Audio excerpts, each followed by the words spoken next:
সুধী দর্শক মণ্ডলী, আসসালামু আলাইকুম। আজকে আপনাদের জন্য নিয়ে এসেছি মসুর ডালের বড়ার তরকারি।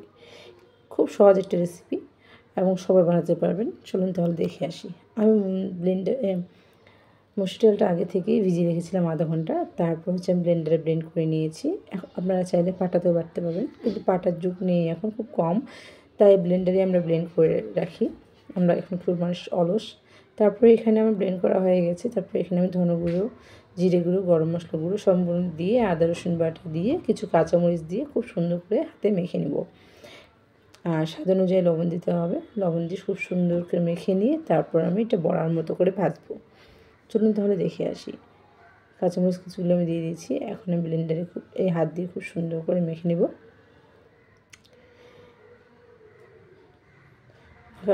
মাখা হয়ে আসছে। এখন একটা প্যান নেব। প্যানে কিছু তেল দিয়ে, বেশি তেল ডুবো তেলের দরকার নেই, হালকা অল্প একটু তেল দিয়ে ভাজা যাবে সুন্দর। তারপর আমি এক এক করে বড়াগুলো এভাবে ছেড়ে দেবো। খুব সহজ একটা রেসিপি।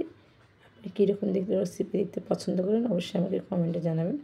আর আমার রেসিপিটা যদি ভালো লাগে তাহলে বন্ধুদের সাথে শেয়ার করেন এবং একটা লাইক দিয়ে যান। আর আমার চ্যানেলে যারা নতুন তারা অবশ্যই সাবস্ক্রাইব করবেন।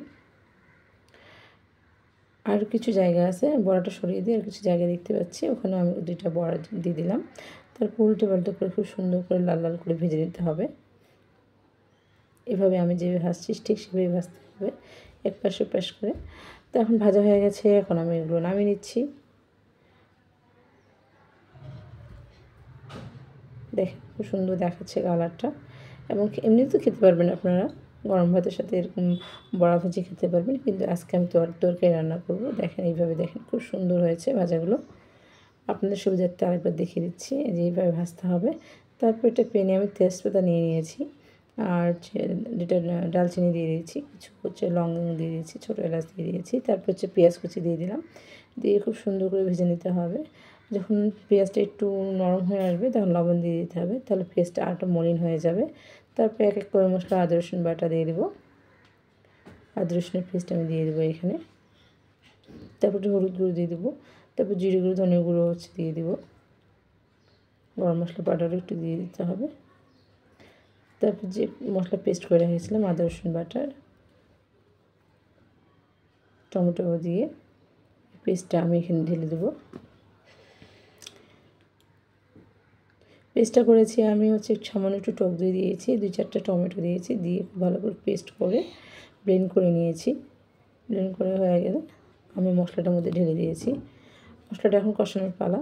কষাতে কষাতে যখন তেল ছেড়ে আসবে তখন একটু পানি দিয়ে দেবো। পানিটা দিয়ে পর বলা উঠলেই আমি বড়াগুলো এক এক করে ছেড়ে দেবো। এর থেকে সহজ রেসিপি আর হয় আমার বলে মনে হয় না। এখন ঢাকনা দিয়ে ঢেকে দেবো বলক আসা পর্যন্ত। বলক হালকা চলে আসছে, চুলার আঁচটা একটু বাড়িয়ে দিতে হবে, বলকটা তাড়াতাড়ি এসে যায়। যখন ব্লক হয়ে যাবে আবার চুলার আঁচটা লো আর মিডিয়ামে মাঝামাঝি রাখতে হবে। এখন আমি বড়াগুলো ছেড়ে দেবো। চতুর্দিকে একটু ভালো করে নেড়ে ছেড়ে বড়াগুলো ছেড়ে দিতে হবে। 5 থেকে 7 মিনিটের মধ্যেই তরকারিটা হয়ে যাবে। যেহেতু এটা বড়াটা রান্না করাই আছে, এটা সেদ্ধ হওয়ার কিছু নেই, জাস্ট খালি একটু মাখা মাখা ঝোল হলেই এটা নামিয়ে নেওয়া যাবে। তারপর আপনার রুটির সাথে গরম ভাতের সাথে খেতে পারবেন। ঢাকা রান্না করব 5 থেকে 7 মিনিট।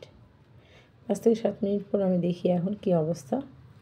খুব সুন্দর একটা বলক চলে আসছে, ফ্লেভারটাও অনেক সুন্দর আসছে।